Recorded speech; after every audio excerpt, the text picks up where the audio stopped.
Yeah, so it's a very strange type of job, right? To be a scientist, it's not your ordinary 9 to 5 thing.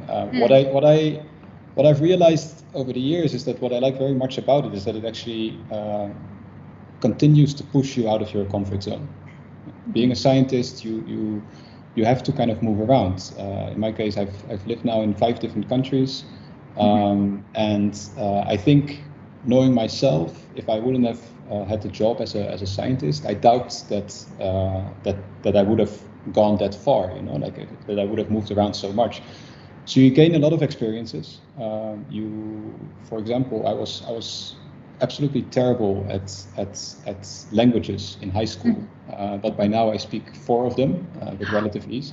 And nice. This is something that I would never have. And if you would talk to people that knew me back then, nobody would have guessed that, right? So this is like what I mean with it keeps on pushing you to develop much more than just your scientific skills. Again, different places, new situations, a lot of different people. It makes everything a lot more interesting. Although I also have to say that right now I'm happy that I've kind of settled down with a family and everything. Right. But I'm happy that I've had the chance to experience all those different places. Right, all of this. That sounds really that is definitely interesting. That of course you pick up languages depending on which countries you're, especially in Europe, if you're moving some around. Some of them you have to. Yes. At some point you have to start picking up the languages. That's an interesting aspect to it. We will be right back after a very quick word from our sponsors. Save the date. The 6th edition of the 2023 NANOscientific Forum Europe, the platform for nanoscience and SPM research, will take place on the 13th to 15th of September 2023 at the Institute of Photonic Sciences, IFCO, in Barcelona, Spain. After 3 years online, this edition will be held in person and on-site. The 2023 #NSFE will be hosted by Professor Dr. F. Pelayo García de Arquer, who is the head of the research group CO2 Mitigation, accelerated by Photons. Link is in the description. Do check it out and see you in Barcelona in September. So very, from all your experiences from different continents, from different labs and being a scientist, I'm sure you have a lot of advice to offer. So what advice would you give to researchers or students, let's say, starting out today? Share some, please.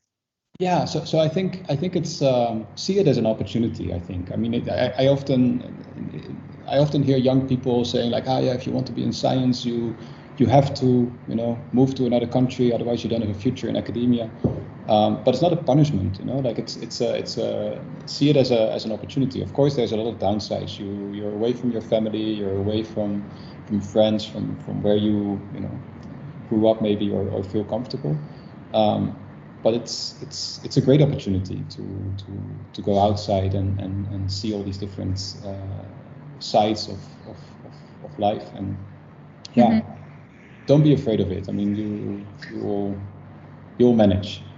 And you'll like it. I think most people will like it. Yeah. And if you don't like it, there would be something else for you. You can always go back. As well. Yes. It's also good to keep that in mind as well. That nothing is permanent, right? You can always go back. There's no shame in that. Absolutely. That is some really good advice. Thank you for listening to this snippet of one of our old Under the Microscope episodes. You can listen to the full episode by following the link in the description. You can also support us on Patreon and buy us a coffee. Nano, micro, or macro. Check it out. The link is also in the description. If you would like to know more about us, please visit our website, thesciencetalk.com.